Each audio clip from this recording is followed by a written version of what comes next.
Hello बच्चों, पिछले lecture मैंने नीट 2021 का जो सेक्शन ए है उसका एक्सप्लेनेशन दे चुका हूं, राइट। और अभी हम क्या करेंगे, सेक्शन बी का एक्सप्लेनेशन करेंगे। ठीक है। सेक्शन बी में आपको मालूम है 15 क्वेश्चन आपको मिलता है, जिसमें से 10 क्वेश्चन सॉल्व करना पड़ता है, राइट। सो हम जो है 15 क्वेश्चन का एक्सप्लेनेशन आप ध्यान से देखिए और ये आपके लिए काफी हेल्पफुल होगा। अगर आप 11th स्टैंडर्ड में हैं, 12th में हैं, तो आपको मैंने प्रीवियस लेक्चर में भी बताया था कि आपको एनटीए जो पेपर सेट कर रहा है उसका एक अप्रोच आपको ध्यान में आएगा, है ना। सो कि how they are asking the questions, जैसे कि आजकल जो पैटर्न है उस पैटर्न में आपको इन्वॉल्व होना बहुत जरूरी है ना। और जो बच्चे ऑलरेडी नीट एग्जाम दिए हैं उनके लिए भी क्वेश्चन का वेरिफिकेशन के लिए काफी सेशन हेल्पफुल होगा, राइट।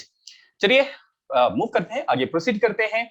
बच्चों देखिए कि इसका फर्स्ट क्वेश्चन सेक्शन बी में जो इस साल 2021 में जो क्वेश्चन पूछा गया है नीट एग्जाम में, सेक्शन बी का पहला क्वेश्चन ये है। तो यहाँ पे जो क्वेश्चन का इंफॉर्मेशन है आपको अच्छे से पढ़ लेना चाहिए।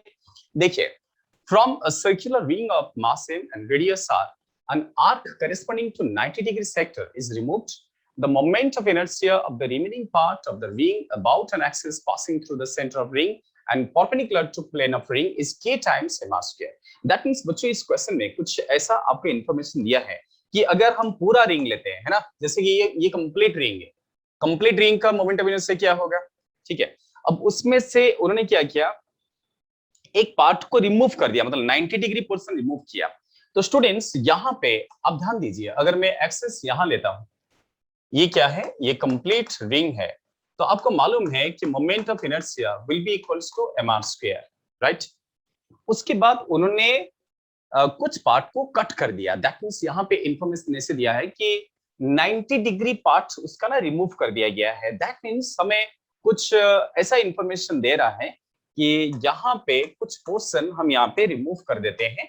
लाइक 90 डिग्री पोर्शन अगर रिमूव करते हैं, फॉर एग्जाम्पल अगर आप बोलेंगे कि इतना पोर्शन क्या हो गया, रिमूव हो गया, है ना, तो बाकी जो पोर्शन बच गया है, जो बचा हुआ पोर्शन है, उसका आपको मोमेंट ऑफ इनर्शिया कैलकुलेशन करना है। यानी ये देखिए इतने पार्ट्स जो है यहाँ पे रिमूव कर लिया गया है।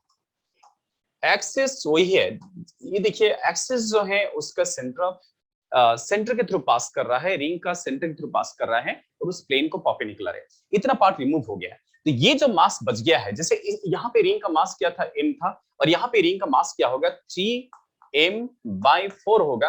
बिकॉज m/4 मास जो है ना, ये हमने उड़ा दिया है ना, m/4 मास चला गया तो मास क्या रहेगा, 3m/4। इसलिए बाद में जो मोमेंट ऑफ इनर्शिया आएगा, अगर इसको आइडियस मानते हैं तो फिर हम क्या लिख सकते हैं, 3m/4 इंटू आर स्क्वायर।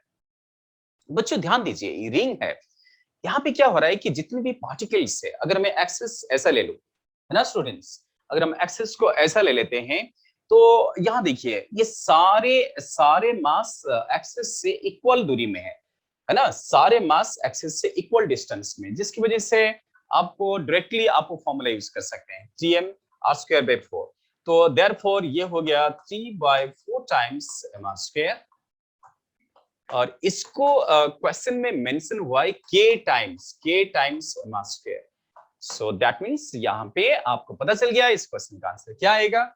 इसलिए इस क्वेश्चन का आंसर मोस्ट एप्रोप्रिएट आंसर 2 आएगा। That means k will be equals to 3/4। Understood, समझ में आ गया। क्या होता है कि जब क्वेश्चन पूछा जाता है, जब आप एग्जाम हॉल में होते हैं, आपके सामने क्वेश्चन होता है, क्वेश्चन को रेस्पेक्टफुली पढ़ना बहुत जरूरी है। वहीं पे आपको पेशेंस चाहिए। वहां पे अगर आप इम्पेशेंट हो जाओगे तो फिर आपको क्वेश्चन का जजमेंट अगर आप ठीक से आप डेवलप नहीं कर पाएंगे तो आपका आगे का रास्ता भी क्या हो जाएगा, रॉन्ग हो जाएगा, है ना। तो इतना ध्यान में रखिए, हमेशा खुद को ट्रेन कीजिए कि क्वेश्चन को अच्छे से समझने के लिए, है ना, ये बहुत इंपॉर्टेंट स्टेप होता है। चलिए बच्चों, सेकंड क्वेश्चन, ये क्वेश्चन ऑप्टिक्स से पूछा गया है। यहाँ पे देखिए लेंस और मिरर दोनों को कंबाइन कर लिया गया है।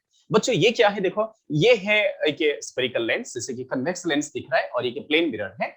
और यहाँ पे लेंस का मेरे हिसाब से फोकल लेंथ दिया है, लेंस का फोकल लेंथ दिया है 30 सेंटीमीटर, और object is placed at A distance of 60 centimetre. Means बच्चों ये है ऑब्जेक्ट, ये एक रियल ऑब्जेक्ट है जो कि 60 सेंटीमीटर दूरी में है। ये ऑब्जेक्ट डिस्टेंस आपको ऑलरेडी दिया है 60 सेंटीमीटर, राइट। तो बच्चों यहाँ पे आपको अच्छे से सोचना पड़ेगा, क्योंकि आपको जो क्वेश्चन पूछा गया है वो क्या पूछा गया देखिए, 40 सेंटीमीटर का आगे ये प्लेन मिरर है, राइट? ये क्या है? मिरर। प्लेन मिरर का तो प्रॉपर्टी आपको पता ही है ना, ठीक है ना? सो देन फाइनल इमेज कहां पे फॉर्मेशन होगा? आपको फाइनल इमेज के बारे में इंफॉर्मेशन पूछा जा रहा है। बच्चों जरा सोचिए, जब भी आप इमेज फॉर्मेशन का क्वेश्चन सॉल्व करेंगे तो आपको इस आइडिया का यूज करना पड़ेगा। यहाँ पे आपको मल्टीपल सिस्टम दिख रहा है, मल्टीपल ऑप्टिकल सिस्टम दिख रहा है। तो यहाँ पे क्या होगा, जो रे ऑफ लाइट यहाँ से निकलेंगे, जैसे कि फॉर एग्जांपल हम सपोज यहाँ पे रे ऑफ लाइट जो है ऑब्जेक्ट से रे ऑफ लाइट लेते हैं, और जो भी रे ऑफ लाइट जाएगा तो ये यहाँ पे कन्वर्ज होंगे। जैसे कि मैंने सपोज 2 रे ऑफ लाइट ले लिया, ये यहाँ पे कन्वर्ज होंगे और हमें इसका डिस्टेंस पहले निकालना पड़ेगा, है ना? सबसे पहले एक छोटा सा कैलकुलेशन करना है, आपको लेंस के थ्रू इमेज फॉर्मेशन करना है। तो पहले हम क्या करेंगे, लेंस का काम करेंगे। लेंस का जब काम करेंगे डायरेक्टली फॉर्मूला यूज करेंगे, 1/v minus 1/u is 1/f। ये आपको पता है थिन लेंस फॉर्मूला है। लेंस के बारे में कुछ भी नहीं बोला तो इसको थिन मान लीजिए, ठीक है? तो यहाँ पे सारे वैल्यूज पुट कर दीजिए। बच्चों जब यहाँ पे हम वैल्यूज पुट करते हैं तो यहाँ पे साइन कन्वेंशन बड़ी इंपॉर्टेंट रोल प्ले करता है, राइट? और साइन कन्वेंशन पूरी तरफ से इंसिडेंट लाइट के बेस्ड है। अच्छे से ध्यान दीजिए। तो यहाँ पे क्या हो रहा है, जो इंसिडेंट रे है, ये है इंसिडेंट रे का डायरेक्शन, ये है incident ray. Incident ray right को जा रहा है और हम लेफ्ट को जा रहे हैं। आपको याद होगा साइन कन्वेंशन हमेशा इंसिडेंट रे के रेस्पेक्ट होता है। बच्चों हम लेंस के रेस्पेक्ट काम कर रहे हैं, लेंस के रेस्पेक्ट ये है incident ray. Incident ray right को जा रहा है और हम ऑप्टिक सेंटर से लेफ्ट को जा रहे हैं, बिकॉज़ हमें ऑब्जेक्ट डिस्टेंस को मापना है। तो ऑब्जेक्ट डिस्टेंस पॉजिटिव आएगा, नेगेटिव आएगा, क्या आएगा बच्चों बोला? हाँ, नेगेटिव आएगा, क्योंकि ऑप्टिक सेंटर से हमें लेफ्ट जाना पड़ रहा है टू मेजर ऑब्जेक्ट डिस्टेंस, जबकि इंसिडेंट राइट को जा रहा है ना? तो इसलिए हमें क्या करना पड़ेगा, यहाँ पे जब वैल्यूज पुट करेंगे, सो 1/v माइनस 1/u को क्या लिखेंगे, +60 या -60? डेफिनेटली यहाँ पे -60 होगा, इज इक्वल टू 1/f, और f आपको 30 सेंटीमीटर दिया है। स्टूडेंट्स ये कन्वेक्स लेंस है, इसको फोकल लेंथ आपको प्लस में लेना पड़ेगा। बस इसको आप सॉल्व कर दीजिए, इस छोटे से कैलकुलेशन आपका आंसर दे देगा, इससे आपको भी मिल जाएगा। एक काम करना ना, इसका नाम v1 दे देते हैं। पहला इमेज कहां बनेगा, इसको कैलकुलेशन करेंगे तो v1 कितना आ गया, ये उधर चला जाएगा, ठीक है? सो देखो ये माइनस, ये जो माइनस है ये फॉर्मूला का माइनस है, लेंस का फॉर्मूला का माइनस है, और ये माइनस हमने ऊपर से साइन कन्वेंशन के द्वारा पुट किया। बच्चों बोलिए इसको कैलकुलेशन करके क्या मिलेगा आपको? हाँ, इससे आपको ऑब्जेक्ट डिस्टेंस माइनस में है तो ये प्लस आ जाएगा, तो 1/30 माइनस 1/60। सॉल्व करो, इसको सॉल्व करके देखना, v1 आता है 60 सेंटीमीटर आता है क्या? हाँ 60 आ जाएगा, +60 आएगा, v1 आएगा +60। +60 का मतलब क्या है, इमेज कहां बनेगा, राइट साइड को, बिकॉज इंसिडेंट रे राइट को जा रहा है और हमें इमेज का डिस्टेंस पॉजिटिव आ गया। पॉजिटिव का मतलब है इंसिडेंट रे का डायरेक्शन में इमेज बनेगा। सो इसलिए हम क्या करेंगे, यहाँ पे थोड़ा सा इसको कंस्ट्रक्ट कर देंगे, इसको आगे बढ़ा लेते हैं। तो ये इमेज बनना था, यहाँ पे इमेज को यहाँ बनना था, मतलब अगर मिरर नहीं होता तो इमेज बच्चों यहाँ पे बनता, आप समझ पा रहे ना? तो इमेज यहाँ पे बनना था, इस इमेज को I1 पकड़ लो। जबकि हुआ क्या, इमेज बनने से पहले जो रिफ्रैक्टेड रे है ना, इसके रास्ते में हमने मिरर को डाल दिया। मिरर को डाल देंगे तो मिरर क्या करेगा, उसको रिफ्लेक्ट कर देगा। मिरर जब उसको रिफ्लेक्ट करेगा तो मिरर क्या करेगा, इसका इमेज बनाएगा, राइट?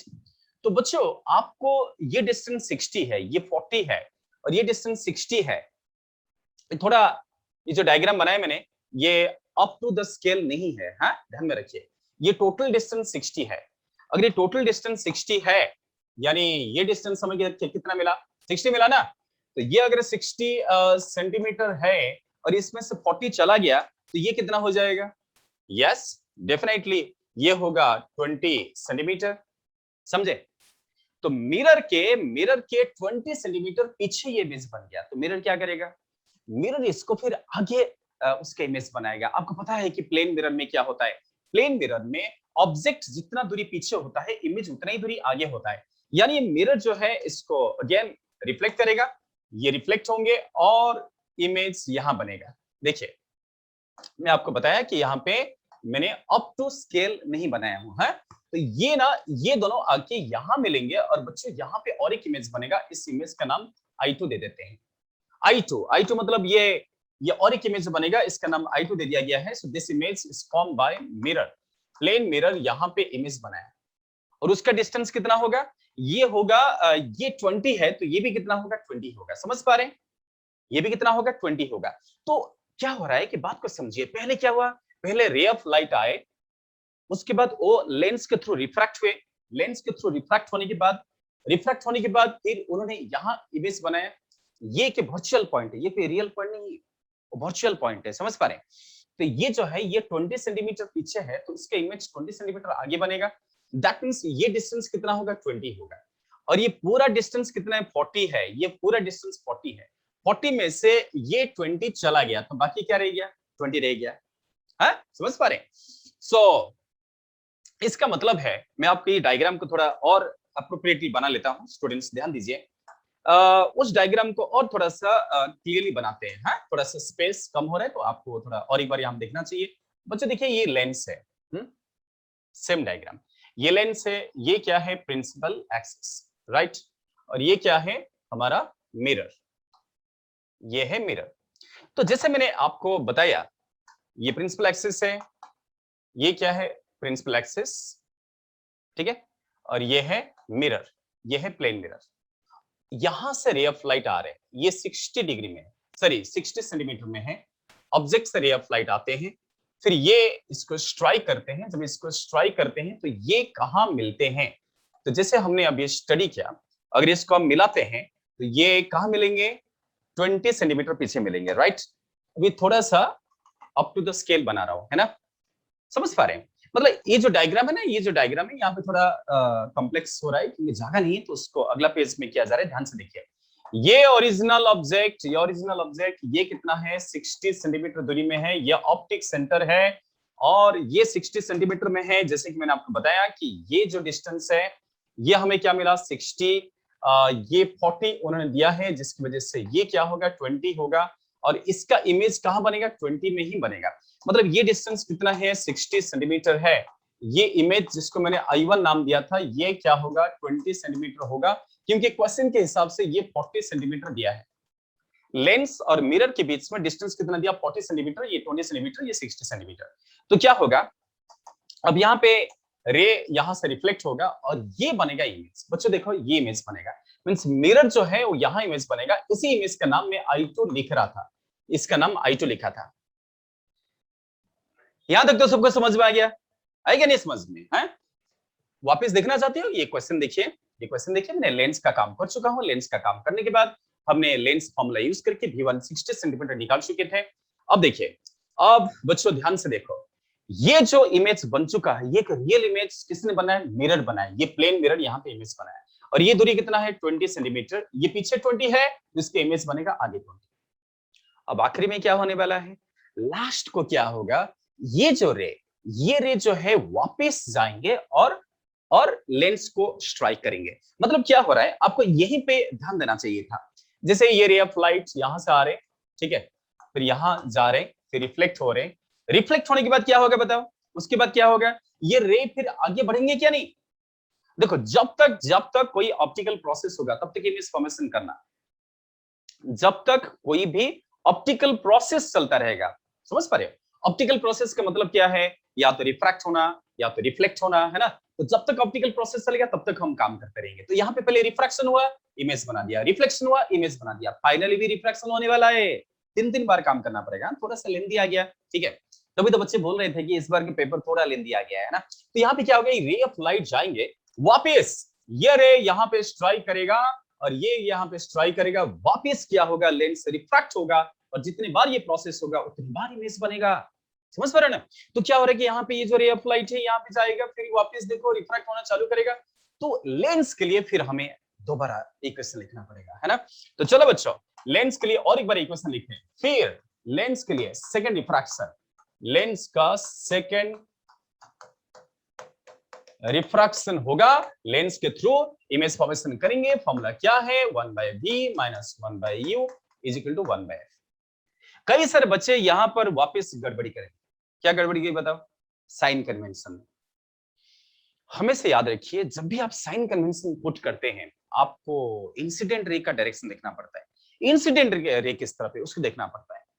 अरे बच्चों, जब पहला रिफ्रैक्शन हो रहा था इंसिडेंट रे राइट को जा रहा था, पहला रिफ्रैक्शन में इंसिडेंट रे राइट को जा रहा था, बट जब ये वापस रिफ्रैक्शन होने वाला है तब इंसिडेंट रे लेफ्ट को जा रहा है।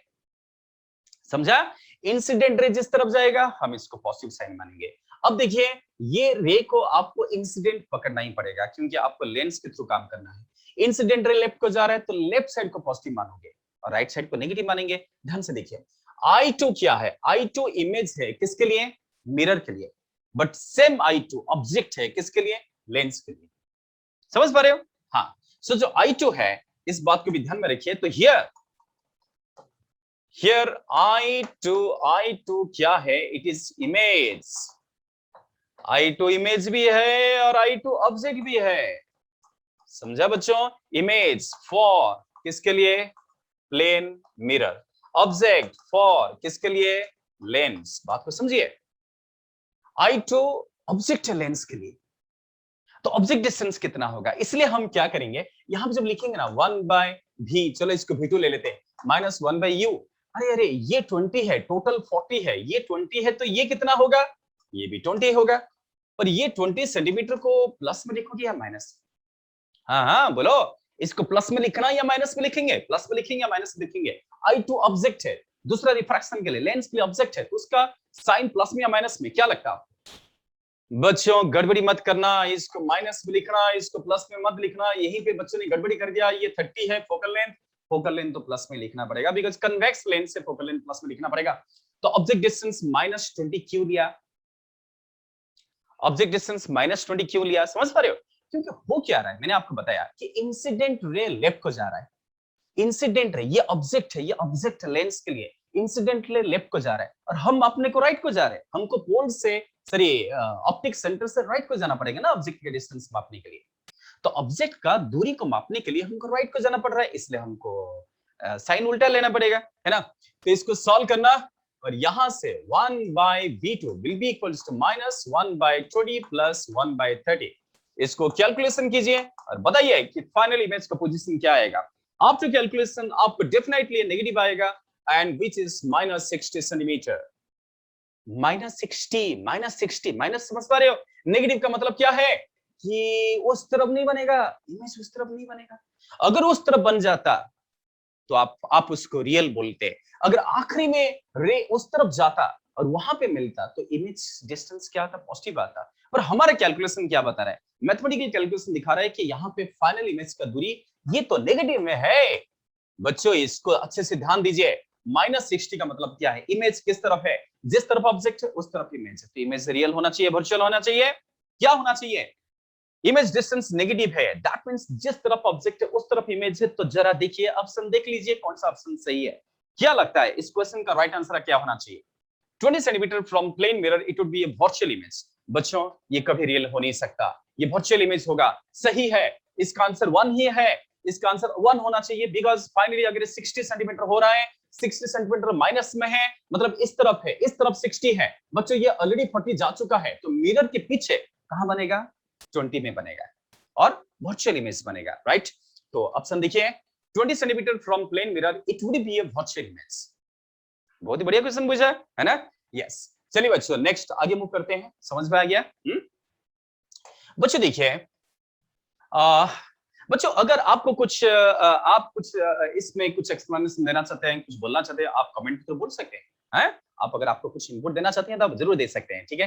चलो बच्चों नेक्स्ट क्वेश्चन, ये जो है ना ये डिजिटल सर्किट से आया है। ये क्वेश्चन लॉजिक गेट का क्वेश्चन है। ये भी थोड़ा सा लेंदी बना दिया। इसमें क्या है बच्चों, देखो यहाँ पे कुछ गेट्स दिख रहा है। कौन सा गेट दिख रहा है बता सकते हो?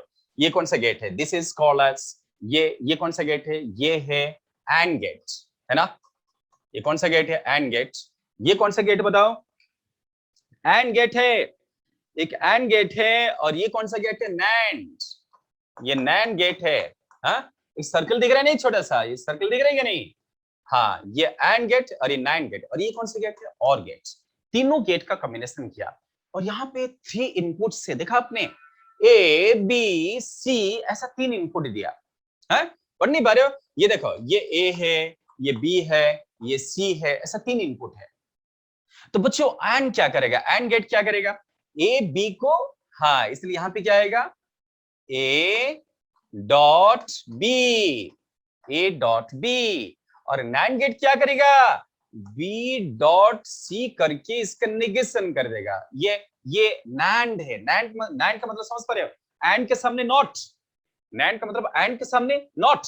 तो ये क्या करेगा, बी और सी, इसको कौन सा इनपुट मिल रहा है, बी मिल रहा है और सी मिल रहा है, इसको डॉट करके उसका नेगेशन कर देगा। हाँ समझ पा रहे हो। तो ऐसा करके आखिर में क्या होगा, आखिर में ये देखो, ये इधर बेचारा और गेट आ गया, और गेट आ गया, तो ये क्या करेगा, ये क्या करेगा, इसलिए जो आउटपुट मिलेगा वाई मिलेगा A dot B, A dot B, A dot B, A and B plus plus से क्या, बी डॉट सी, इसका नेगेशन। स्टूडेंट्स ध्यान से देखिए, इसको समझना जरूरी था। ये अगर आपने समझ लिया, फिर आप आसानी से इसका ट्रूथ टेबल बना सकते हैं, और ट्रूथ टेबल बना दिया तो आप इसको सही कर सकते हैं।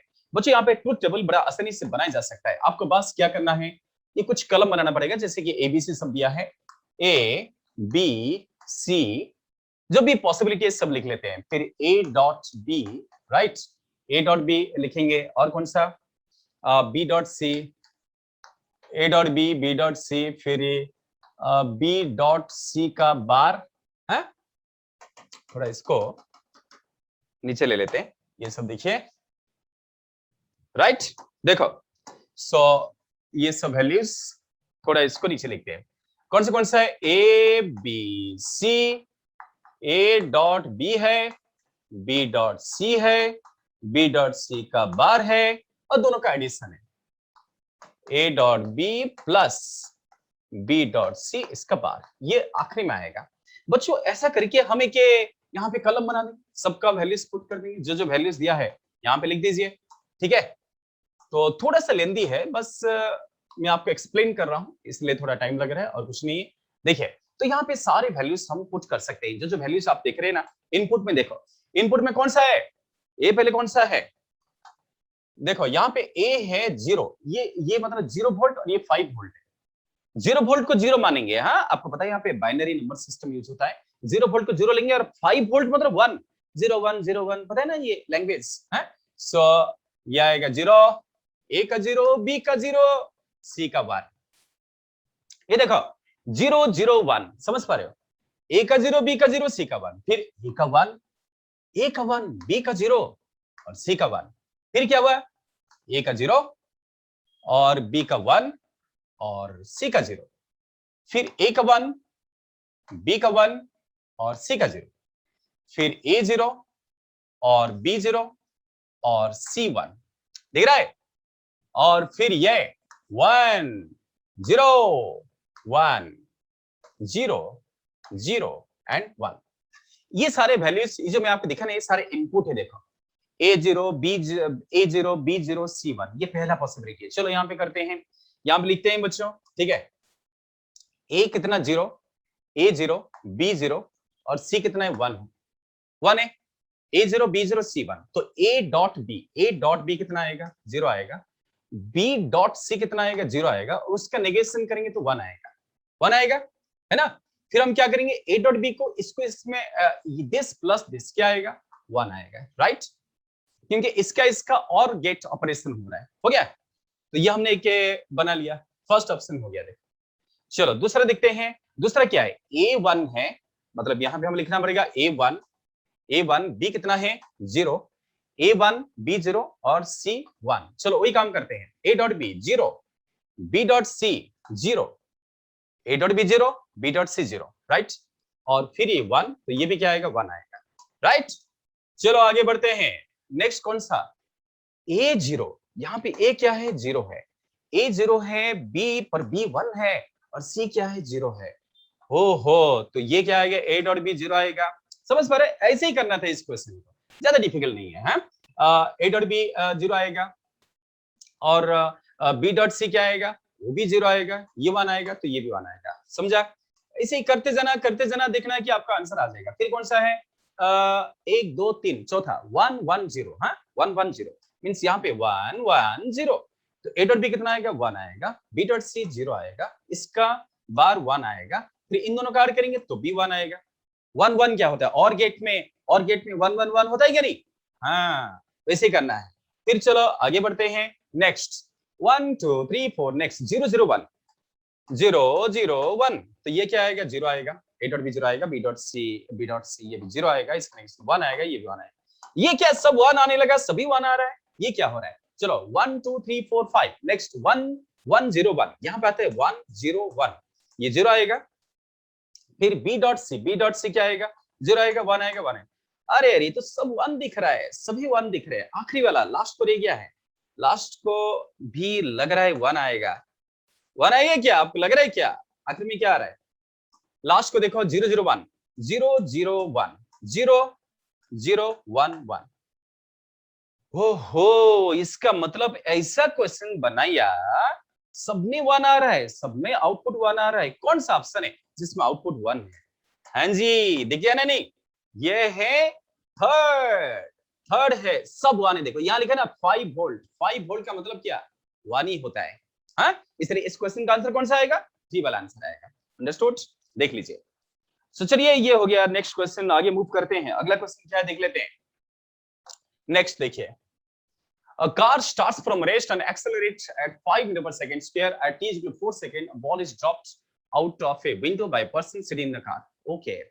देखो कार जो है, यहाँ पे कार जा रहा है, और कार जाते जाते क्या हुआ, हम एक काम करते हैं, कार का वेलोसिटी निकालते हैं। ये पर्सन जैसे, ये ड्राइवर ने इसने बॉल को ड्रॉप कर दिया, कुछ ऐसा ही बोला है ना?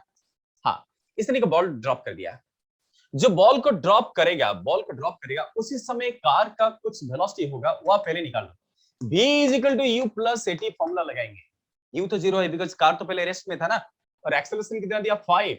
सो 5 into 4 कितना आ गया?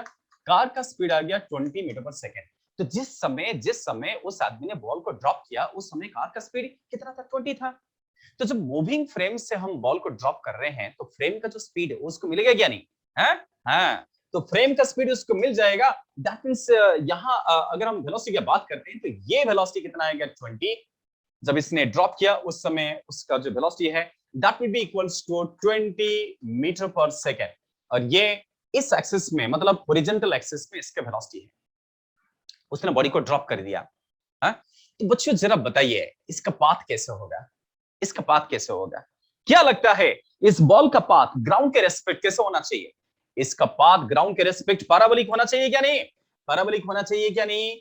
हाँ बच्चों, ये ना ऐसे गिरेगा, ऐसे गिरेगा। और हमें पूछा जा रहा है what is velocity and acceleration of ball at t is equal to 6 second. 6 second, अरे 4 सेकंड में ड्रॉप किया, 6 सेकंड में पूछ रहा है, तो इंटरवल कितना है? 2 सेकंड। अब टाइम को 6 मत लेना, टाइम 6 बोले तो इंटरवल कितना है? 2 सेकंड है। तो इसलिए क्या होगा, कुछ समय के बाद जब बॉल इधर आ जाएगा ना बच्चों, तो हमें उसका वेलोसिटी कैलकुलेशन करना है। जैसे बॉल यहाँ पे आएगा, आप वेलोसिटी निकाल सकते हो स्टूडेंट्स, बस काम वैसे ही करना। इसका ना दो वेलोसिटी आएगा, एक्स एक्सिस में आएगा और एक वाई एक्सिस में आएगा। एक्स एक्सिस में जो वेलोसिटी होगा वो तो 20 ही होगा। वाई एक्सिस में जो वेलोसिटी होगा उसके लिए आप फॉर्मूला लगाइए, U Y plus A Y into T. Okay, इसको टी ना लिख के अगर हम डेल्टा टी लिखेंगे तो बेटर होगा, क्योंकि वो टाइम इंटरवल हमको लेना है। समझ पा रहे हो? तो ये ui तो 0 है। बच्चों देखो, यहाँ इनिशियल वेलोसिटी y एक्सिस में 0 होगा, बिकॉज इनिशियली पूरा वेलोसिटी x में है, y में कुछ है ही नहीं। बिकॉज इसने क्या किया, जब ड्रॉप किया तो x वाला स्पीड तो मिल गया उसको, y में कुछ है ही नहीं। तीसरी आएगा 0 plus gt, g into time interval 2 है। अरे अरे, ये भी 20 आ गया, vx भी 20, vy भी 20, क्योंकि इन्होंने हमको बोला कि g को 10 लेना है, तो g को 10 लेने को बोले तो हम 10 ले लेंगे। तो फाइनली इसलिए इसका जो रिजल्टेंट आएगा, रिजल्टेंट वेलोसिटी इस तरफ आएगा, जो आप बड़ी आसानी से निकाल सकते हो। इस वेलोसिटी को v मान लेते हैं, so v will be equals to under root vx square plus vy square. कौन सा आंसर आएगा? 20 का स्क्वायर प्लस 20 का स्क्वायर का स्क्वायर रूट, इसका स्क्वायर रूट ले लीजिए, और क्वेश्चन आपके सामने है, यह आएगा 20√2 मीटर पर सेकेंड। और स्टूडेंट्स, और एक बात है, उन्होंने पूछा कि उसका एक्सेलरेशन क्या होगा। बच्चों, अगर क्वेश्चन में कुछ मेंशन हुआ नहीं है तो ऑब्जर्वर कहाँ होना चाहिए? कुछ भी मेंशन हुआ नहीं तो ऑब्जर्वर ग्राउंड में बैठना चाहिए, है ना? जो ऑब्जर्वर ग्राउंड में बैठा उसके लिए एक्सेलरेशन क्या होगा? हाँ, जी होगा। अगर ऑब्जर्वर ग्राउंड फ्रेम में है, that means observer inertial frame में है, तो सीडो फोर्स कहाँ लेगा?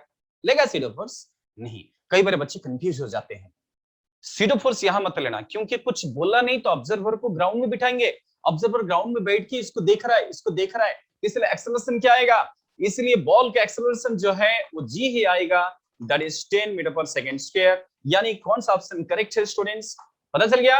हाँ, फर्स्ट ऑप्शन करेक्ट है, राइट, क्योंकि आपको ग्राउंड फ्रेम से बात करना है?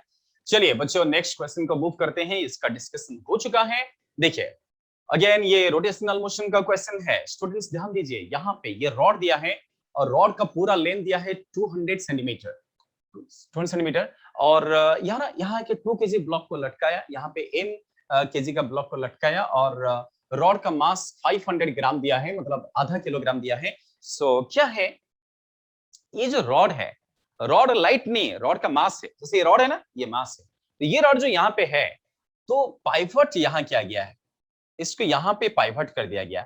एक काम करते हैं, यहीं पे ही हम एक्सेस ले लेते हैं, ठीक है, और ये पूरा लेंथ कितना है, 200 सेंटीमीटर, 200 में से क्या होगा, ये एकदम बीचों बीच से पॉइंट लिया, तो ये ना इसका सेंटर ऑफ मास होगा, रॉड का सेंटर ऑफ मास होगा, वहां से लगेगा उसका ग्रेविटेशनल फोर्स, मतलब 0.5 इंटू जी लगेगा, क्योंकि 500 ग्राम दिया है ना, 500 ग्राम को हम क्या लिख सकते हैं, 0.5 किलोग्राम लिख सकते हैं क्या नहीं, तो उसका वेट लगेगा। हाँ, कौन सा फोर्स लग रहा है देखो, और इन्होंने क्या बोला कि जो रॉड है ना वो इक्विलिब्रियम में है, रॉड रोटेशनल इक्विलिब्रियम में, मतलब रॉड पे नेट टॉर्क क्या आना चाहिए, नेट टॉर्क 0 आना चाहिए, जितना क्लॉकवाइज टॉर्क उतना ही एंटी क्लॉकवाइज टॉर्क, इतना ही काम करना है। टॉर्क का फॉर्मूला पता है क्या नहीं, टॉर्क टॉर्क का फॉर्मूला क्या है, फोर्स इनटू परपेंडिकुलर डिस्टेंस, याद करो, so tau is equal to perpendicular distance into force, force को परपेंडिकुलर डिस्टेंस से मल्टीप्लाई कर देंगे, नेट टॉर्क 0 कर देंगे, काम हो गया, है ना। तो यहां पे देखो, ये जो है यहां से 2 किलोग्राम, ये हमारा क्या एक्सेस है, अगर ये एक्सेस है, आपको डिस्टेंस है, ये देखो ये कौन सा मार्क है, ये 40 सेंटीमीटर मार्क है, ये कौन सा है, 20 सेंटीमीटर मार्क है, तो बच्चों ये कितना है, ये कितना है, अगर ये 40 सेंटीमीटर मार्क है, ये 20 सेंटीमीटर मार्क है, ये 0 सेंटीमीटर मार्क है, तो ये 20 होगा या नहीं, ये होगा 20 सेंटीमीटर, राइट, और ये पूरा लेंथ कितना है, 100 सेंटीमीटर, बिकॉज टोटल लेंथ कितना है, 200 सेंटीमीटर। सो अगर ये 40 है, ये 100 है, तो ये कितना होगा बच्चों, ये होगा 60 सेंटीमीटर, मतलब जहां से रॉड का वेट एक्ट हो रहा है, रॉड का जो वेट है, रॉड का वेट उसका सेंटर ऑफ मास एक्ट हो रहा है, वो ना 60 सेंटीमीटर दूरी में है, और ये मास कितना दूरी में है, 20 सेंटीमीटर दूरी में है, समझ पा रहे हो। बस अब आपको क्या करना है, नेट टॉर्क को 0 कर देना है। तो स्टूडेंट्स ये देखो, ये m किलोग्राम है, ये 160 है, अगर ये 40 है और ये 160 है, 40 है, 160 है, तो ये दूरी कितना होना चाहिए, यहां से लेके यहां तक कितना होगा, 120 सेंटीमीटर, 40 और ये 160 कितना हो गया, 120 सेंटीमीटर, समझ पा रहे हैं। अब आप इसको बड़ी आसानी से सॉल्व कर सकते हैं, आपको नेट टॉर्क को 0 करना पड़ेगा, नेट टॉर्क 0 कर देंगे तो आपका आंसर आ जाएगा, राइट। देखिए ये है 500 ग्राम, 500 ग्राम को मैंने आधा किलोग्राम लिख दिया, तो बस आप नेट टॉर्क 0 कर दीजिए।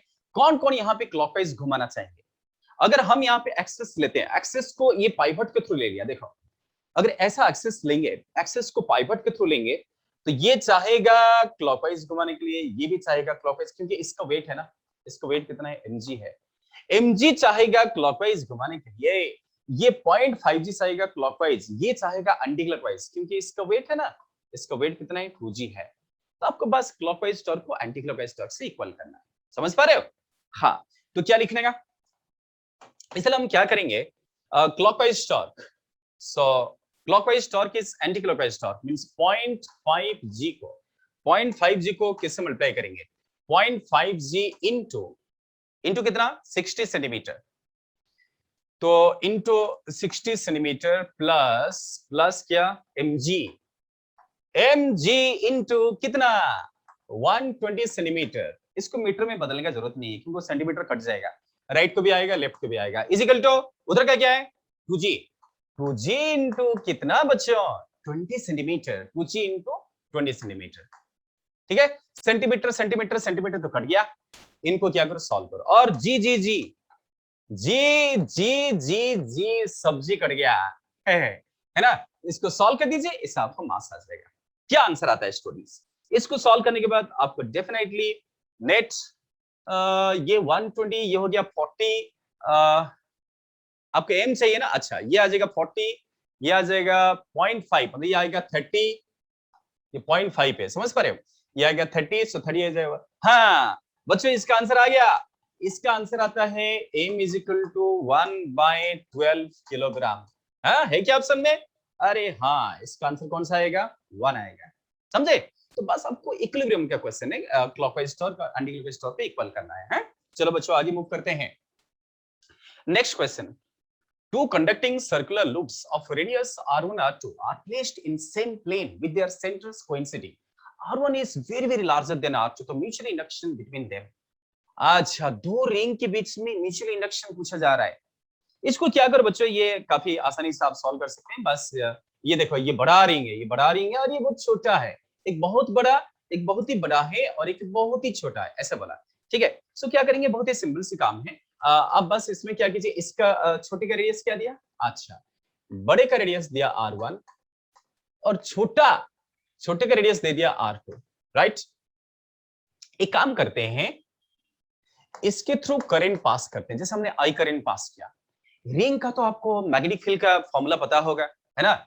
सो ऐसे सोचना कि जो छोटा है ना वो बड़े के इन्फ्लुएंस में आ गया, बड़े वाला जो रिंग है उसका फील्ड में छोटे वाला रिंग आ गया है, तभी तो म्यूचुअल इंडक्शन होगा ना, है ना। सो जो फ्लक्स लिंक होगा छोटे वाला रिंग में, जो फ्लक्स लिंक होगा वो बड़े वाले का फील्ड की वजह से होगा, समझ पा रहे हैं, राइट।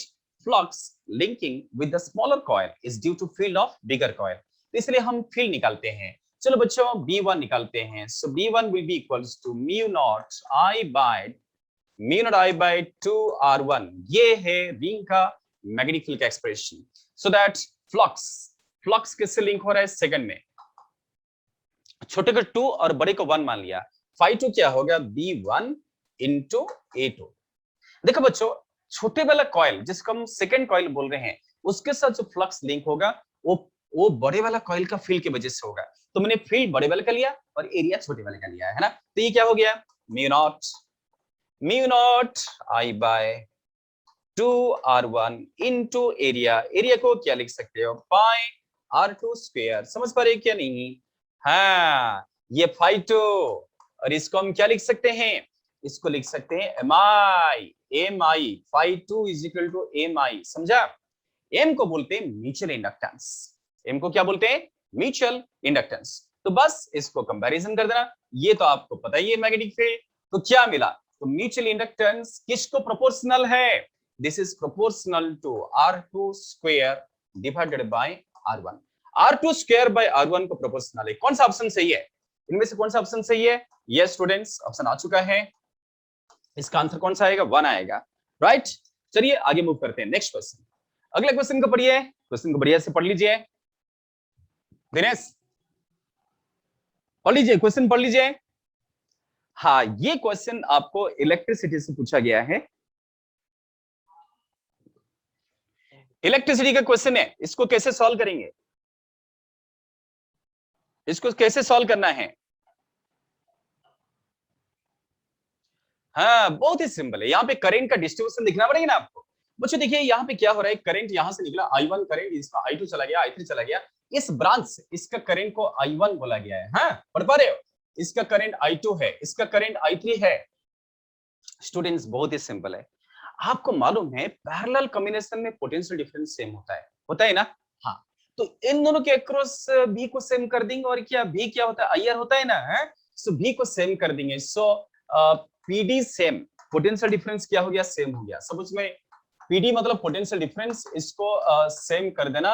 हाँ तो क्या लिखना, दैट मींस हमें लिखना पड़ेगा I2R2 is equal to I3R3, ये पहला इक्वेशन है। स्टूडेंट्स यहां से आपको मिल जाएगा, यहां से ना आपको I2 मिल जाएगा I3 के टर्म में। सो I2 को हम क्या लिख सकते हैं, I3R3 डिवाइडेड बाय R2, समझा।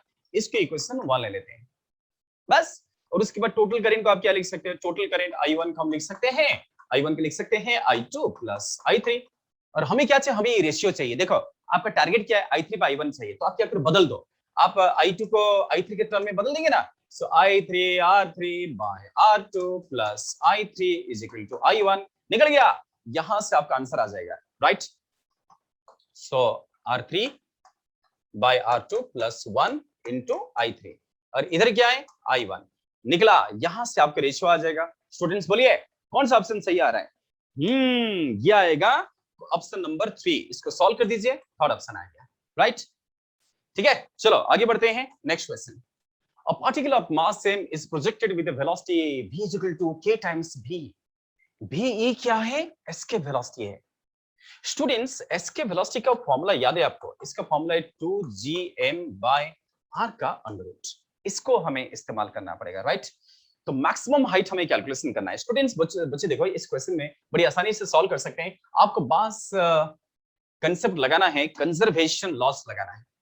आप बस क्या करो, कंजर्वेशन ऑफ मैकेनिकल एनर्जी लगा दीजिए, क्योंकि उन्होंने क्या बोला, k इज लेस देन 1। बात को समझिए, k लेस देन 1 का मतलब क्या है? इसका मतलब है कि जिस वेलोसिटी में हम थ्रो करेंगे, बॉडी को थ्रो करेंगे, है ना, वो वेलोसिटी एस्केप वेलोसिटी से क्या है, कम है, तो बॉडी एस्केप होने वाला नहीं है।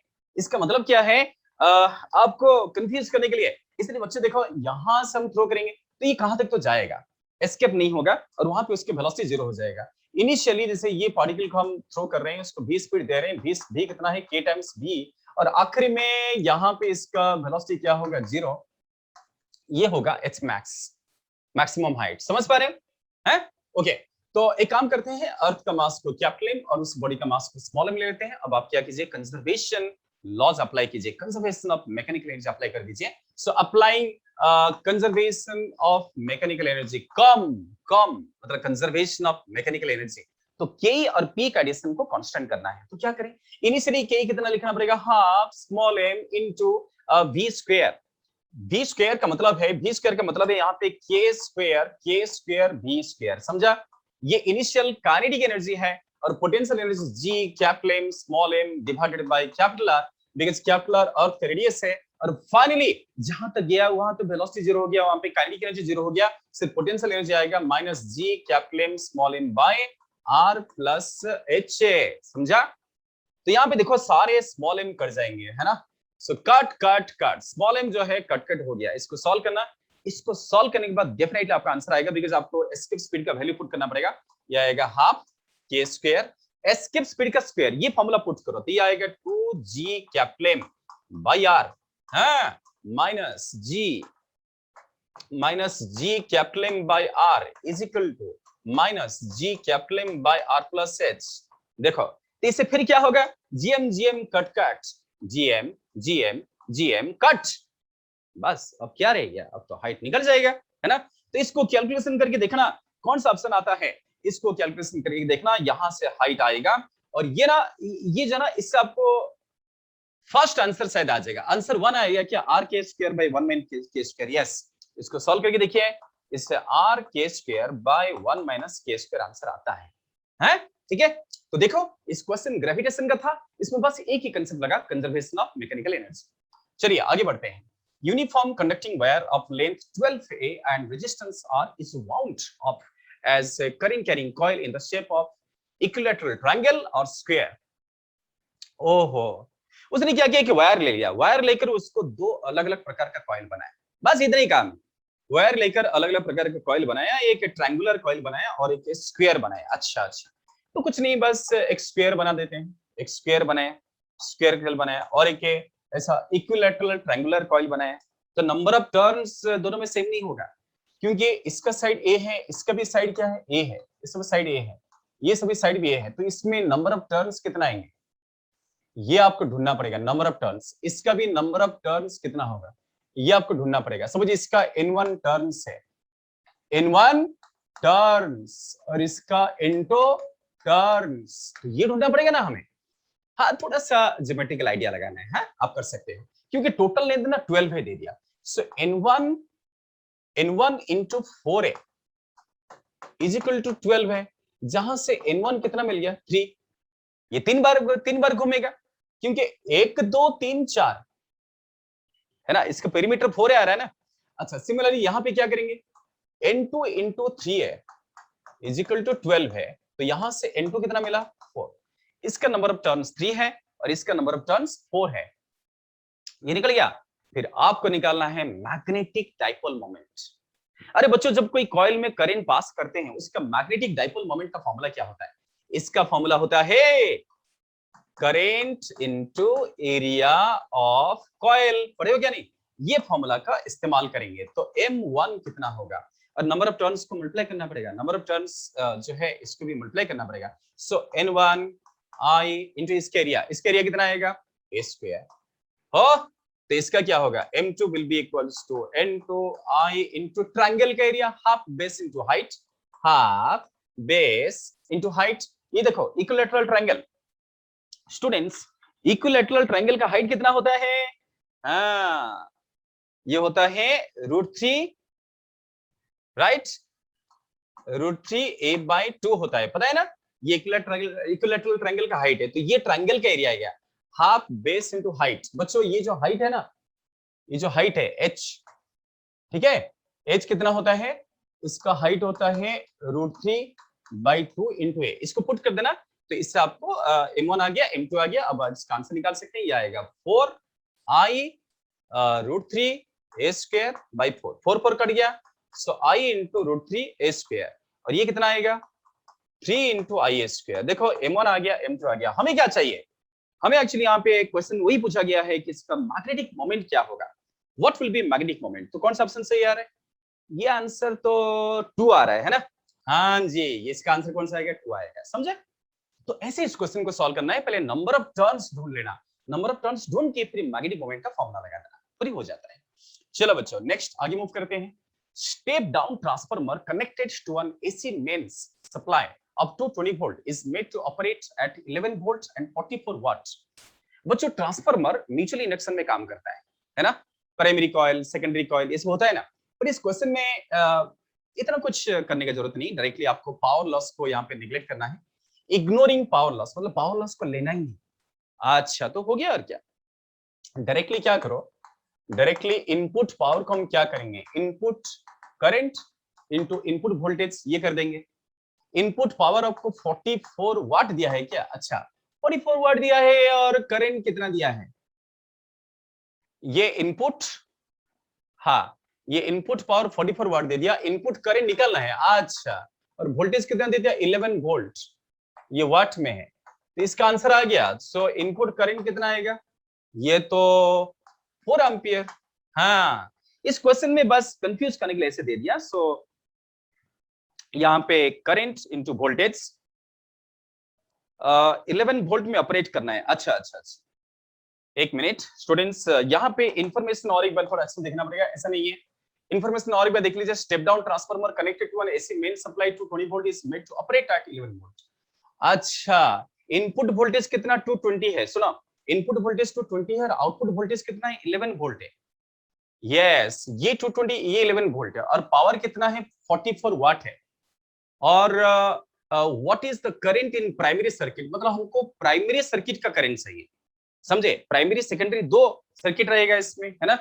तो क्योंकि लॉस हम यहाँ पे नेग्लेक्ट कर रहे हैं, सो इनपुट पावर को इक्वल करना पड़ेगा किसके साथ? आउटपुट पावर के साथ। इनपुट पावर का मतलब है input current into input voltage is output current into क्या? Output voltage, right? क्योंकि हमें पावर लॉस को क्या करना है? नेग्लेक्ट करना है, ठीक है? और इनपुट वोल्टेज आपको 220 वोल्ट दिया है, so input current into 220 volt is equal to ये आपको कितना दिया है? ये दे दिया 44 वाट, क्योंकि पावर ऑलरेडी 44 वाट दे ही दिया है ना, तो इज इक्वल कितना आएगा? 44 वाट आएगा, राइट? तो आउटपुट का कोई जरूरत नहीं है, सो डायरेक्टली यहां से आपको इनपुट करंट आ जाएगा, ये आएगा 44 डिवाइडेड बाय 220। 44 को 220 में डिवाइड करेंगे कितना आता है बच्चों? हाँ, ये 0.2 एम्पियर ऐसा आएगा।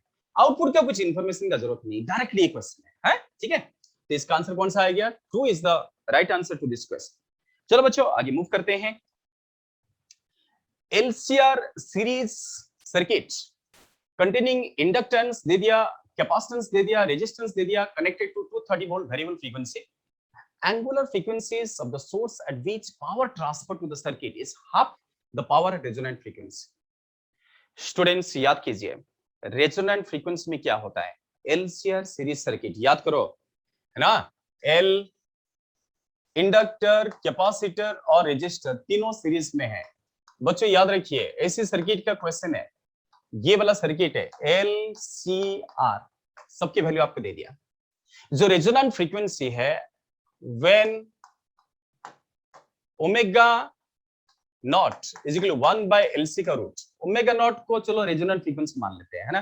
तब क्या होता है, तो पता है क्या, एक्सएल और एक्ससी क्या होते हैं, इक्वल होते हैं, इसलिए इंपीडेंस आर के साथ इक्वल हो जाता है, और पावर जो है ना, ये एवरेज पावर मैक्सिमम हो जाता है, पी मैक्स। क्योंकि जब एक्सएल एक्ससी कट जाएंगे तो इंपीडेंस क्या होगा, मैक्सिमम। इंपीडेंस मैक्सिमम होगा तो पावर क्या होगा, मैक्सिमम होगा। और ये है VRMS I R M S into cos phi. ये कॉस फाई नहीं रहेगा, ये पावर मैक्सिमम इतना आएगा, ठीक है।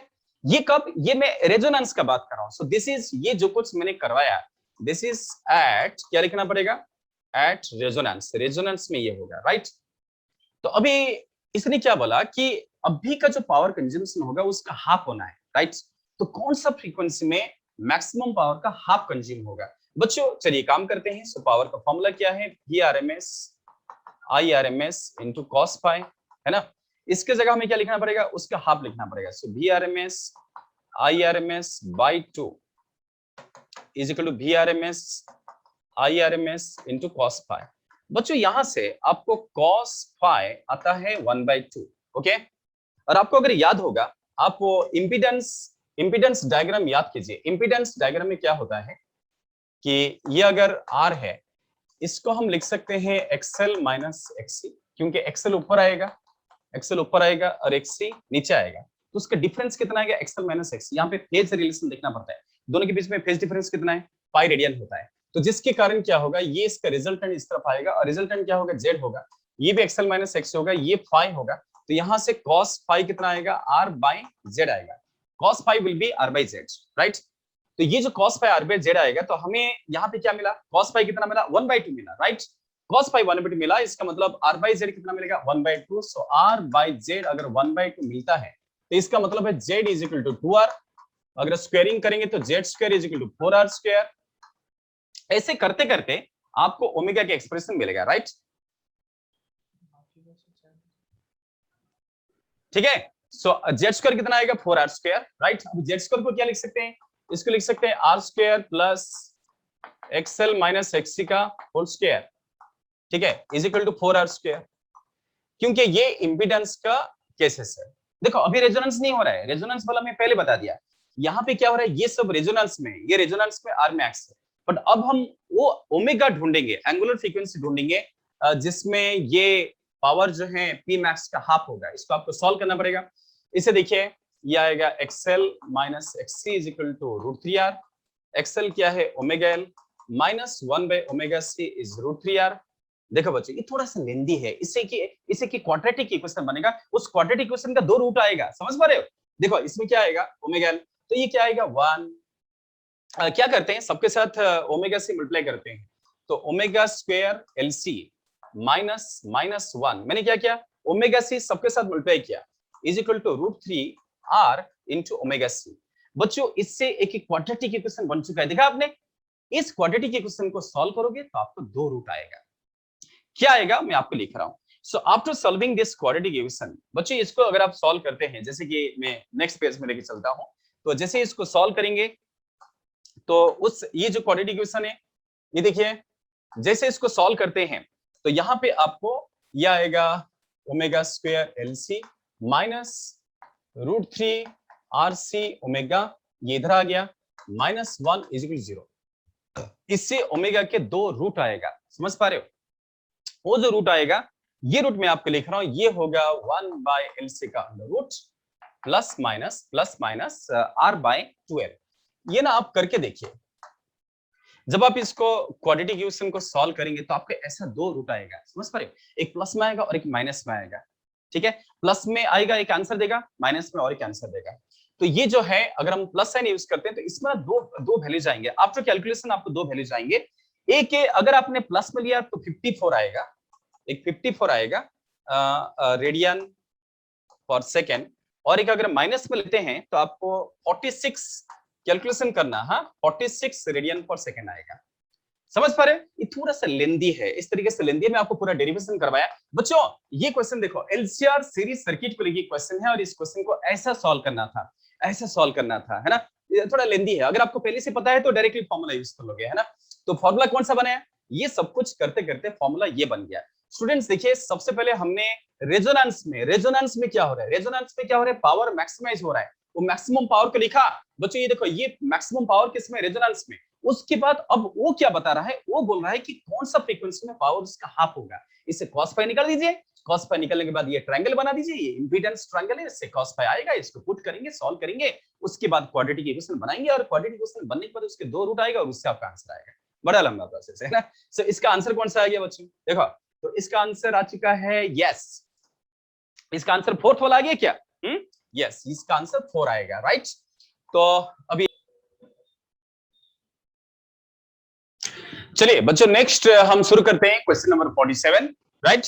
देखिए 27 drops of same size are charged at, ये देखो ये 220 वोल्ट है, हाँ बच्चों, ये 200 नहीं, ये 220 वोल्ट है, राइट। मतलब 27 ड्रॉप मिलके एक ही बिगर ड्रॉप बना दिया, समझ पा रहे हैं। तो छोटे छोटे ड्रॉपलेट मिलके एक ड्रॉप बनाया, ऐसा है। So they combine to form a bigger drop, calculate potential of the bigger drop. That means इस क्वेश्चन में आपको जो इंफॉर्मेशन दिया है स्टूडेंट्स, देखिए छोटे छोटे जो ड्रॉप है उन्होंने मिलके एक बिगर ड्रॉप बनाया, ऐसे 27 ड्रॉप से ऐसा मिलते मिलते एक बिगर ड्रॉप जो है इसको क्रिएट किया। एक काम करते हैं, छोटे छोटे ड्रॉप का रेडियस को आर ले लेते हैं और इसके चार्ज को क्यू ले लेते हैं, ठीक है, आर क्यू है ना। तो सभी ड्रॉप का चार्ज सेम है, तो जो बिगर ड्रॉप बनेगा उसका रेडियस को कैपिटल लेना है, इसका चार्ज को क्या लिख सकते हैं, 27 टाइम्स क्यू लिख सकते हैं, यस। तो आपका काम हो गया। अब आपको क्या करना है, जो भी इंफॉर्मेशन दिया है 220 वोल्ट दिया है उसको एक्सप्रेस कीजिए, छोटे छोटे ड्रॉप का पोटेंशियल को भी लिख देते हैं 1/4πε0 इनटू क्यू बाय आर। और ये ना, ये आपको 220 वोल्ट दिया है, छोटे छोटे जो ड्रॉप है उनका पोटेंशियल 220 वोल्ट दिया है, बिगर ड्रॉप का चाहिए, तो बिगर ड्रॉप का पोटेंशियल को बीटा से ले लेते हैं, beta will be equals to 1/4πε0। अच्छा, चार्ज को क्या लिखेंगे, 27 क्यू, ये होगा चार्ज, और रेडियस को कैपिटल आर। अच्छा, कैपिटल आर और स्मॉल आर को रिलेट कैसे करें बच्चों, देखो मास तो उतना ही रहेगा, टोटल मास क्या रहेगा, सेम रहेगा। मास क्या होता है, density into volume, density same है, वो कैंसिल हो जाएगा, इसलिए वॉल्यूम जो है यहाँ का वॉल्यूम और यहाँ का वॉल्यूम को इक्वल कर देते हैं। दैट मीन्स हम ऐसा लिख सकते हैं 4/3 pi capital R cube, it's 27 times 4/3 pi small R cube, ठीक है। तो यहां से capital R will be equals to 3 times small R, ये आ गया आपको रेडियस का रेडियस, समझा। चलो अब आप कर सकते हैं, बस इसको वैल्यूज पुट कर लेते हैं। सो 1/4πε0 27 क्यू बाय 3r, तो बच्चों ये हो गया 1/3 ऑफ 1/3 टाइम्स 1 बाय नहीं, इसको डायरेक्टली मल्टीप्लाई कर दिए 9 टाइम्स, 9 टाइम्स 1/4πε0 क्या आएगा, क्यू बाय आर, और ये तो हमें ऑलरेडी 220 वोल्ट दिया है, तो इसका आंसर आएगा 9 इंटू 220, जो कि 9 इंटू 220 कितना होगा बच्चों, यस 1980 वोल्ट। कौन सा ऑप्शन, देखो स्टूडेंट्स इस क्वेश्चन का आंसर आ गया, दैट मींस फर्स्ट ऑप्शन जो है ये इसका राइट आंसर है, समझा।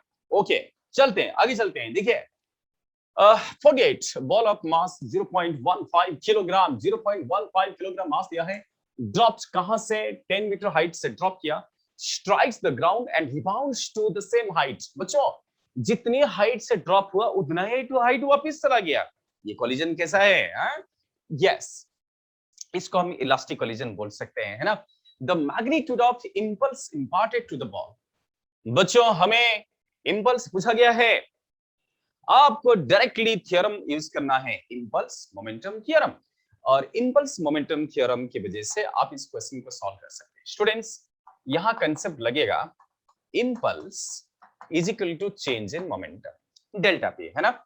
और इसने क्या बोला कि हमने इसको कुछ हाइट से ड्रॉप कर दिया, जैसे कि आपको हाइट ऑलरेडी दिया है। सो बच्चों यहाँ पे आपको जो हाइट दिया है, देखिए ये 10 मीटर हाइट दिया है, सो बॉल यहाँ पे स्ट्राइक करेगा, सो 10 मीटर से जो बॉल स्ट्राइक करेगा, सपोज इसने 20 फीट से स्ट्राइक किया, ठीक है। ये 10 मीटर, और यहाँ पे इनिशियल स्पीड क्या होगा, 0 होगा। यहाँ से बॉल को ड्रॉप किया गया। जितना स्पीड से स्ट्राइक करेगा उतना ही स्पीड से रिबाउंड करना पड़ेगा। क्यों ना, बिकॉज बॉल उसी हाइट को वापस से आ रहा है ना, तो जिस हाइट से आया उसी हाइट को जाएगा, वापस उसी हाइट को जाएगा, मींस यहाँ पे वेलोसिटी 0 होगा बस। तो इसलिए आप जब चेंज इन मोमेंटम निकालोगे, एम भी माइनस ऑफ माइनस एम भी, क्योंकि डायरेक्शन क्या होगा, उल्टा हो गया। इसको प्लस में मानेंगे तो इसको माइनस में मानना पड़ेगा, है ना। तो इसलिए चेंज इन मोमेंटम आएगा 2 टाइम्स एम भी। बस आपको भी फाइंड आउट करना है। क्या मैं यहाँ पे भी को अंडर रूट 2gh लिख सकता हूँ? बस सारे वैल्यूज पुट कर दीजिए और आपके इस क्वेश्चन का आंसर आ जाएगा। डायरेक्ट फॉर्मूला है V square is equal to U square plus 2as, है ना। और ये हाइट आपको इतना दिया है, तो यहां से भी आ गया अंडर रूट 2gh। तो इसको कैलकुलेशन कर दीजिए, और इसको कैलकुलेशन करने के बाद आपको सारे वैल्यूज इसमें पुट करना पड़ेगा। सभी वैल्यूज पुट करने के बाद आपको इसका आंसर 4.2 आएगा। देखो 2 इंटू मास, मास दिया है 0.15, 0.15, सो जी को 10 लेना। अच्छा 20 इंटू ये आ गया 200 का स्क्वायर रूट, राइट। तो ये करीब ये 3 बना, ये हाँ ये करीब 4.2 आ जाएगा। दैट मींस इस क्वेश्चन का आंसर कौन सा आ गया? हाँ, इसका आंसर आ रहा है 3। समझा? यस। तो impulse is equal to change in momentum, ये आइडिया इसका लगेगा। नेक्स्ट क्वेश्चन को मूव करते हैं। In the product F is equal to Q V cross B. अच्छा, ये सारी इंफॉर्मेशन आपको दे दिया है बच्चे, इसको केयरफुली सॉल्व करना था। कई बार बच्चे इसको करते करते घबरा गए कुछ बच्चे। देखो बच्चों, इसको एकदम स्टेप बाय स्टेप सॉल्व करना है, हाँ केयरफुली स्टेप करना है, थोड़ा सा मैथमेटिकल है। सो नीट में कभी कभी ऐसा मैथमेटिकल जो क्वेश्चंस आते हैं उस समय काफी केयरफुल होके आप जो बच्चे नीट की तैयारी करते हैं उनको काफी केयरफुली करना चाहिए, है ठीक है। तो यहाँ पे क्यू बी क्रॉस, अच्छा बी को इन्होंने कैसे दिया, यहीं पे आप कंफ्यूज हो सकते हो। देखो बी आई क्या दिया, बी जे क्या दिया, बी नॉट के क्या दिया, बड़ा अजीब सा लग रहा है ना। बट जो भी लग रहा है आपको उसको एक्सेप्ट करना पड़ेगा। अजीब सा तो लग ही रहा है। उन्होंने इसको बी लिखा, इसको बी लिखा, इसको बी नॉट लिखा, जो कुछ दिया उसको एक्सेप्ट करो और प्रोसीड करो, ऐसे करना पड़ता है, ठीक है।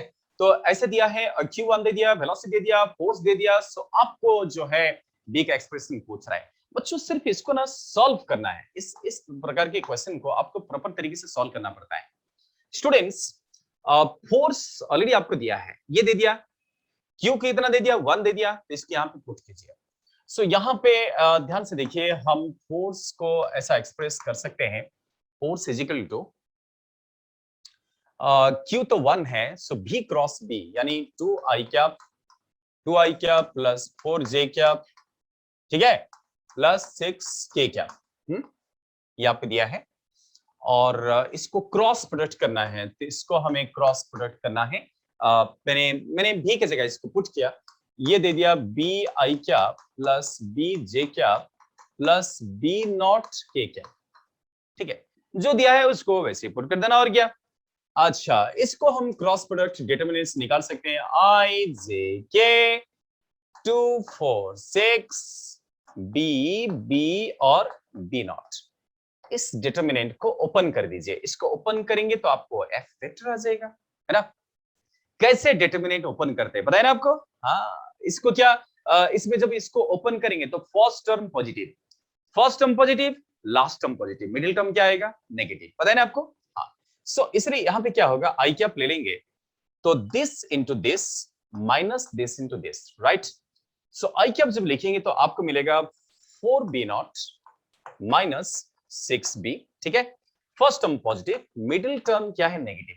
जब जे कैप लिखेंगे तो ये वाला ऐसा लिखना पड़ेगा, क्या लिखना पड़ेगा, 2 into B naught minus 6 into B, और लास्ट टर्म पॉजिटिव यानी के कैप में क्या आएगा, 2 into B minus 4 into B. ध्यान से देखिए, ये आपको फोर्स का एक्सप्रेशन आ रहा है। 2b माइनस 4b कितना आएगा, माइनस 2b आएगा, है ना। देखो केयरफुली ध्यान दीजिए। तो इस तरीके से अगर आपको एक्सप्रेशन आया तो इसको बस आपको सॉल्व करना है, इसको सॉल्व करके आपको सारे वैल्यूज निकल जाएंगे। तो ये जो आपका आता है, ये जो फोर्स है, आपको ऑलरेडी फोर्स दिया है तो इसको भी आप पुट कर दीजिए ना। ये फोर्स कितना, 4i माइनस 20 जैसे दिया है ना, इसको पुट करेंगे तो therefore 4i cap minus 20j cap plus 12k cap is equal to ये कितना आएगा 4b0 माइनस 6b इंटू आई कैप। बच्चों ये भी माइनस में, चलो इसको माइनस में ही रहने देते, minus 2b0 minus 6b into J cap, right, और प्लस प्लस कितना के कैप, ये जो है ना, ये देखो यहाँ पे माइनस आ जाएगा, माइनस कितना 2b इंटू के कैप। अब आपको करना है कंपैरिजन, कंपैरिजन करेंगे तो आप इसका आंसर दे पाएंगे।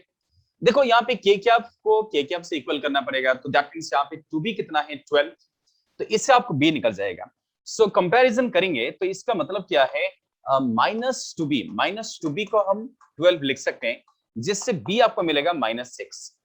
b कितना मिला -6, और वंस b निकल गया तो आप b नॉट निकाल सकते हो, है ना। तो बस आपको के कैप को के कैप से, आई कैप को आई कैप से, जे कैप को जे कैप से लिखना है ना बच्चों। सो b आएगा -6। ऐसा ही 4b0 माइनस 6b को हमें किससे इक्वल करना चाहिए, आई कैप का कोफिशिएंट, दैट मींस 4 से इक्वल करना चाहिए। अच्छा b आपको -6 मिला तो कितना आएगा, ये -6 -36 सॉरी +36, ये इधर जाएगा, तो इससे कौन सा आंसर आएगा बच्चों, देख लीजिए। हाँ b0 आएगा कितना -8, राइट। तो इसको सॉल्व कर दीजिए, इससे आपको b0 will be equals to -8। Students इसका आंसर आ गया, b आ गया, b0 आ गया, दैट मींस कौन सा ऑप्शन, देखो इसमें से कौन सा ऑप्शन सही है। हाँ, इसका आंसर कौन सा आ गया, ये आ गया थर्ड ऑप्शन, है ना, -6 ये इसका आंसर है। दैट मींस इस क्वेश्चन में थोड़ा सा आपको मैथमेटिकली दिमाग चलाना चाहिए था, और कुछ भी नहीं है, जो भी दिया है उसको पुट करो, डिटरमिनेंट बनाओ, सॉल्व करो, कंपैरिजन करो, इसका आंसर आ गया। चलिए आखिरी क्वेश्चन, क्या दिया है, particle moving in a circle of radius R with a uniform speed.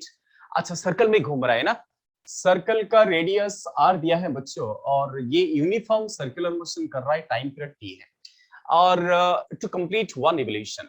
अच्छा पहले हम सर्कल का काम तो खत्म कर देते हैं, तो क्या हम टी को ऐसा लिख सकते हैं 2πr बाय स्पीड, तो इससे क्या होगा, आपको स्पीड मिलेगा 2πr बाय टी। ओके, ये काम पहले करो, हमेशा क्वेश्चन का इंफॉर्मेशन को एक्सेप्ट करके आगे प्रोसीड करना चाहिए, है ना। तो यहाँ पे भी निकल गया, वंस भी निकल गया, उसके बाद अब उस पार्टिकल को उसने प्रोजेक्ट किया, मतलब पहले सर्कुलर मोशन का आइडिया लेना, फिर प्रोजेक्टाइल में वो आइडिया को लगा देना है। सर्कुलर मोशन से भी निकाला, अब ये सर्कुलर मोशन का काम खत्म हो गया, सर्कल का काम खत्म। अब चलो प्रोजेक्टाइल मोशन का बात करते हैं। ये जो प्रोजेक्टाइल है, उसने किया क्या, उतना ही स्पीड से प्रोजेक्टाइल को थ्रो किया, जैसे उसी भी स्पीड से थीटा एंगल में प्रोजेक्टाइल को फेंक दिया, right. The maximum height attained by the particle equals to 4r। ओहो, r जो है, r सर्कल का रेडियस है, जैसे आपने देखा यहाँ पे सर्कल का जो रेडियस है वो r है, राइट। ये पार्टिकल सर्कुलर मोशन कर रहा है v स्पीड से, तो इसका तो हमने यहाँ पे लिख दिया। सो ये जो हाइट है, आपको ऐसा इंफॉर्मेशन दिया है, height is equal to 4 times r, r means radius of the circle. अब तो हो गया, डायरेक्टली फॉर्मूला यूज करो। तो हाइट का क्या फॉर्मूला है, v square sine square theta by 2g is equal to 4r। Direct formula, projectile का जो हाइट है उसको फॉर्मूला पुट कर दीजिए। अब क्या करो, आप v को यहाँ पे पुट कर दो, v आप निकाल चुके ना वहां से, इसको पुट कर दीजिए। सो दिस इंप्लाइज क्या मिलेगा, v स्क्वायर का मतलब है 4 pi square r square divided by t square. ये v स्क्वायर की जगह इसको पुट कर दिया, फिर sine square theta by 2g is equal to 4r। देखिए यहाँ पे कई सारे टर्म कैंसिल हो जाता है, 4 कैंसिल हो गया, r कैंसिल हो गया, है ना। सो जो भी टर्म कैंसिल हो जाएंगे, बाकी जो है r, एक r कैंसिल, 4 कैंसिल। हमें एक्चुअली यहाँ पे थीटा पूछा गया है, एंगल ऑफ प्रोजेक्शन पूछा गया है, तो यहां से बच्चों साइन थीटा कितना आएगा, साइन थीटा आएगा, ये देखो 2g t² इस तरफ है, 2g t² whole divided by कितना, पाई square r, pi square into r, और इसका स्क्वायर रूट। तो थीटा कितना होगा, उसका साइन इनवर्स होगा। यानी कौन सा ऑप्शन सही लग रहा है बच्चों, इसका आंसर कौन सा सही लग रहा है? 2gt²। ये है, देखो इस क्वेश्चन का आंसर आ चुका है स्टूडेंट्स, 1 इसका आंसर है, राइट। तो सर्कुलर मोशन का आइडिया से स्पीड निकाल के इसको प्रोजेक्टाइल मोशन में आइडिया यूज कर देंगे और इसका सोल्यूशन आ गया। चलिए स्टूडेंट्स, ये था इस साल का नीट एग्जाम का जो 2021 नीट एग्जाम है उस पेपर का एनालिसिस किया गया और ये मैंने सेक्शन बी का एनालिसिस किया।